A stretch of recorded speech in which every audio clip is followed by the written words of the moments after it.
काहींचे वजन पदावर अवलंबून असते, काहींचे पैशावर असते, तर काहींचे मायबापावर.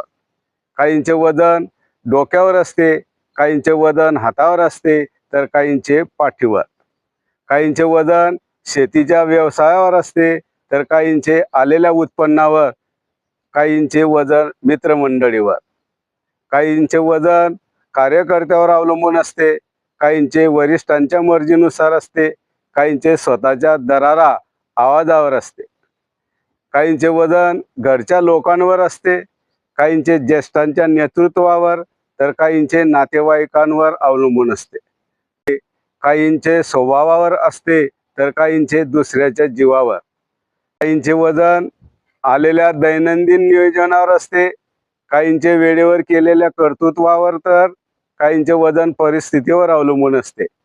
काहींचे वजन टेबलावरच्या कागदावर असते, तसेच अधिकाऱ्यांच्या सहीवर अवलंबून, तर काहींचे बंद पाकिटावर असते. काहींचे वजन किती, कसे, कुठे खावे यावर अवलंबून, तर स्वतःच्या मानसिकतेवर असते. काहींचे वजन वैयक्तिक वजनावर असते. कविता आवडल्यास पी.टी. पाटील शांतीसूत यूट्यूब चॅनलला सबस्क्राईब करा, लाईक करा व इतरांना शेअर करा ही विनंती.